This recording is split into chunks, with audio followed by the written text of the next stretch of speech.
Hello दोस्तों, क्या आप इमेजिन कर सकते हैं कि आप अपनी कार से हाईवे पर जा रहे हैं और अचानक आपका हाईवे समुद्र के नीचे चला जाए। एक ऐसी सुरंग, एक ऐसी टनल जो जमीन के नीचे नहीं बल्कि समुद्र की गहराइयों में बनी है। आप कहेंगे कि यह तो फिल्मों में होता है, लेकिन दोस्तों, जापान के इंजीनियर्स ने इस कल्पना को, इस इमेजिनेशन को हकीकत में बदलकर पूरी दुनिया को हैरान कर दिया। एक ऐसा प्रोजेक्ट जिसने इंजीनियरिंग की किताबों के मायने बदल दिए। एक ऐसा करिश्मा जिसे देखकर बड़े बड़े देशों के एक्सपर्ट्स ने दांतों तले उंगलियां दबा दी। आज हम आपको ले चलेंगे एक ऐसे ही सफर पर, एक ऐसी अंडर वाटर दुनिया में जिसे इंसानी दिमाग और हिम्मत ने बनाया है। यह कहानी है जापान के उस डिलीवरी प्रोजेक्ट की जिसने इंजीनियर की सीमाओं को तोड़कर एक नया इतिहास लिखा। तो अपनी सीट बेल्ट बांध लीजिए, क्योंकि यह सफर आपके होश उड़ा देगा। लेकिन आगे बढ़ने से पहले हमारी आपसे एक छोटी सी रिक्वेस्ट है कि अगर आप हमारे चैनल पर पहली बार आए हैं तो प्लीज़ इसे चैनल को सब्सक्राइब कर लीजिए, और अगर वीडियो पसंद आए हो तो लाइक करना मत भूलिएगा। आखिर क्या है यह प्रोजेक्ट दोस्तों? हम बात कर रहे हैं टोक्यो के एक्वा लाइन की। यह कोई मामूली सड़क या ब्रिज नहीं, बल्कि यह एक हाइब्रिड स्ट्रक्चर है। यह एक ऐसा हाईवे है जो ब्रिज और टनल का एक अनोखा मिलन है। यह जापान के दो बड़े शहरों कावासाकी और किसरागी को जोड़ता है। पहले इन दोनों शहरों के बीच सफर करने में 1.5 से 2 घंटे लगते थे, क्योंकि पूरे टोक्यो डे को घूम कर जाना पड़ता था। लेकिन इस एक्वा लाइन ने इस सफर को घटाकर सिर्फ 15 मिनट का कर दिया। जी हाँ, 90 मिनट का सफर सिर्फ 15 मिनट में।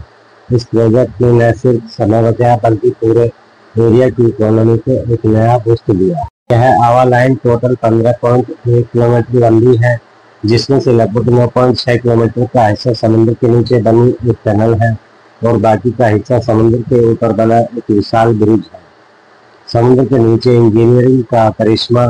अब आपके मन में सबसे बड़ा सवाल यह आ रहा होगा कि आखिर समुद्र के नीचे इतनी लंबी टनल बनाई कैसे गई।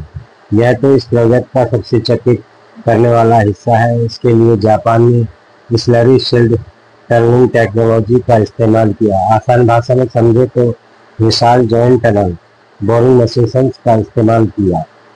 इन मशीन्स का डायमीटर लगभग 14.1414 मीटर था, यानी 144 मंजिला बिल्डिंग जितना चौड़ा। यह मशीन्स समुद्र के नीचे से बेड के अंदर धीरे धीरे सुरंग खोदती गई हुई आगे बढ़ती है, जैसे एक बड़ा सा मैकेनिकल कैचुआ जमीन को काटता हुआ आगे बढ़ता है। जैसे जैसे मशीन आगे बढ़ती है, पीछे पीछे कंक्रीट के बने हुए मजबूत सिगमेंट से टनल की दीवारों को बनाया जाता है। इस काम में सबसे बड़ी चुनौती थी पानी का प्रेशर और आने वाले अनगिनत भूकंप। जापान एक ऐसी जगह है जहाँ भूकंप का आना आम बात है, इसलिए इस टनल को इतना मजबूत और फ्लेक्सिबल बनाया गया कि यह बड़े से बड़े भूकंप के झटके भी सह सके। टनल से ब्रिज का सफर, दी ओमाहातारू ट्यूब। अब सोचिए, आप 9.6 किलोमीटर तक समुद्र के नीचे अंधेरे में सफर कर रहे हैं और अचानक आपकी गाड़ी रोशनी में आती है, लेकिन आप अभी भी जमीन पर नहीं बल्कि समुद्र के बीचों बीच हैं। यह कैसे मुमकिन है? यह मुमकिन हुआ एक आर्टिफिशियल आइलैंड, यानी इंसानों द्वारा बनाए गए एक द्वीप की वजह से, जिसका नाम है उमी होतारू। उमी होतारू का मतलब है सी फायर फ्लाई, यानी समुद्री गिरना। यह द्वीप ठीक उस जगह बनाया गया जहाँ टनल खत्म होती है और ब्रिज शुरू होता है। यह समुद्र के बीच में एक 5 मंजिला रेस्ट स्टॉप है। यहाँ पर रेस्टोरेंट, शॉप्स, ऑब्जर्वेशन डेक सब कुछ है। लोग यहाँ अपनी गाड़ी पार्क करके समुद्र का 360 डिग्री व्यू ले सकते हैं। यह दुनिया का शायद अकेला ऐसा पार्किंग एरिया है जो समुद्र के ऊपर बना हुआ है। यह सिर्फ एक रेस्ट स्टॉप नहीं, बल्कि अपने आप में एक टूरिस्ट डेस्टिनेशन है। यह इंजीनियरिंग का एक ऐसा नमूना है जो यूटिलिटी और ब्यूटी का बेहतरीन कॉम्बिनेशन है। दी इंडिया कनेक्शन, हमारी रफ्तार और जापान का साथ। तो दोस्तों, जब हम जापान के इस प्रोजेक्ट की बात करते हैं तो मन में सवाल उठता है कि हमारा देश, हमारा इंडिया इस मामले में कहाँ है। तो आपको गर्व होगा यह जानकर कि इंडिया भी अभी इस रेस में पीछे नहीं है। हम भी अब समुद्र के नीचे टनल बनाने की टेक्नोलॉजी में तेजी से आगे बढ़ रहे हैं। इसका सबसे बड़ा उदाहरण है मुंबई का कोस्टल रोड प्रोजेक्ट, जिसके तहत इंडिया की पहली अंडर सी ट्विन टनल्स बनाई गई है। यह टनल्स गुड़गांव चौपाटी के पास समुद्र के नीचे से गुजरती है। इसके अलावा कोलकाता में हुगली नदी के नीचे से गुजरने वाली मेट्रो लाइन भी इंजीनियरिंग का एक शानदार नमूना है। और सबसे बड़ी बात, इंडिया का सपना Mumbai Ahmedabad bullet train project, उसमें भी जापान हमारा पार्टनर है। और इस बुलेट ट्रेन प्रोजेक्ट में भी ऐसी ही एक 7 किलोमीटर लंबी अंडर सी टनल बनने जा रही है। इसका मतलब साफ है, हम न सिर्फ ऐसी टेक्नोलॉजी को देखकर प्रेरणा ले रहे हैं, बल्कि उन देशों के साथ मिलकर काम कर रहे हैं जिन्होंने इस टेक्नोलॉजी में महारत हासिल की है। यह भारत की बढ़ती हुई शक्ति और विश्वास का प्रतीक है। हमारी इंजीनियरिंग कैपेबिलिटीज दिन पर दिन बेहतर हो रही है। क्यों पड़ी इस प्रोजेक्ट की जरूरत? किसी भी देश में इतना बड़ा और महंगा प्रोजेक्ट तभी बनाया जाता है जब उसकी सख्त जरूरत हो। टोक्यो बे हवा लाइन की जरूरत इसलिए थी क्योंकि टोक्यो शहर पर ट्रैफिक का बोझ बहुत ज़्यादा बढ़ गया था। कावासाकी जो एक इंडस्ट्री हब है और किसा राजू जो चीफ प्रेक्षक में है, इनके बीच ट्रेड और ट्रांसपोर्ट को आसान बनाना जरूरी था। इस हवा लाइन ने चिबा को सीधे टोक्यो से कनेक्ट कर दिया, जिससे वहां बिजनेस और टूरिज्म को जबरदस्त फायदा हुआ। इस एक प्रोजेक्ट ने लोगों की जिंदगी आसान की, समय बचाया, पॉल्यूशन कम किया और देश की इकोनॉमी को एक नई दिशा दी। यह एक लॉन्ग टर्म विजन का नतीजा था। खतरा और चुनौतियां, इस प्रोजेक्ट को बनाना बच्चों का खेल नहीं था।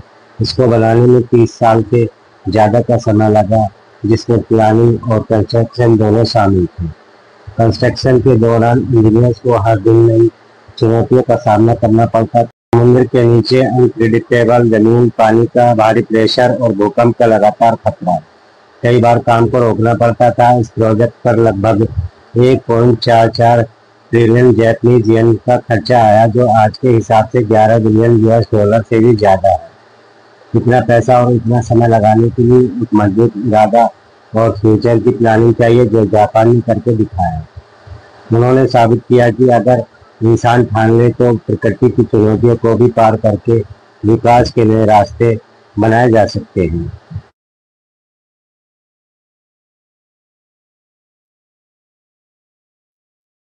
फ्यूचर का ब्लूप्रिंट। दोस्तों, टोक्यो बे हवा लाइन सिर्फ एक टनल या ब्रिज नहीं, यह आने वाली पीढ़ियों के लिए एक इंस्पिरेशन है। यह इस बात का सबूत है कि इंसानी दिमाग, साहस और टेक्नोलॉजी मिलकर क्या कुछ नहीं कर सकते।